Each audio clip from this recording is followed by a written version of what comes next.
Kena sembur Selandia Baru, Egyanus Kogoya ketakutan, Sebbi masuk jebakan Jenderal Kopassus, diburu dua negara. Pemerintah Selandia Baru diduga marah besar kepada tindakan OPM yang menembak pilot mereka, Glenn Malcolm Choninge di distrik Alama, Kabupaten Mimika, Senin, 5 Agustus 2024, pukul 10 waktu Indonesia Barat. Juru bicara Kementerian Luar Negeri dan Perdagangan Selandia Baru lewat surat elektronik pada Selasa, 6 Agustus 2024 membenarkan, yang meninggal itu pilot dari Selandia Baru.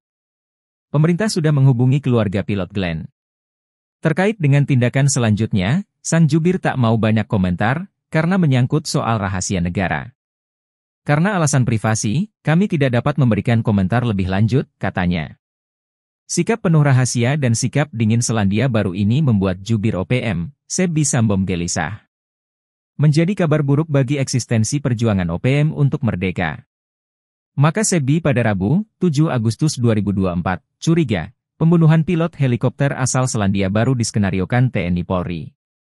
Kami perlu jelaskan ini, karena sampai hari ketiga tidak ada laporan konfirmasi dari TPNPB di wilayah tersebut, katanya.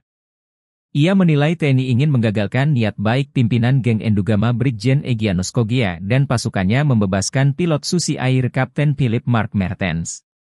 Dilihat dari foto menunjukkan mayat pilot masih utuh, dan helikopter juga tidak dibakar, ujarnya. Namun bantahan Sebbi bak menjilat ludah sendiri. Sebelumnya dia dengan gagah mengatakan siap bertanggung jawab atas penembakan pilot tersebut, karena sudah memasuki zona perang di Mimika. Ia mencurigai jika sang pilot sudah menjadi mata-mata TNI. Terkait hal itu, Sebbi sepertinya masuk jebakan Jenderal Kopassus Bintang 3. Pihak TNI tak pernah mengatakan, pilot Glenn dan helikopter dibakar, tetapi terjadi penembakan yang dilakukan OPM. Pangkogabilhan 3, Letjen TNI Richard Tampu Bolon, Selasa, 6 Agustus 2024, mengutuk aksi biadab OPM, tindakan itu tidak berperi kemanusiaan dan jelas melanggar hak asasi manusia. Dia mengatakan OPM juga memutar fakta, melakukan propaganda kepada masyarakat Papua, dengan intimidasi yang menakut-nakuti.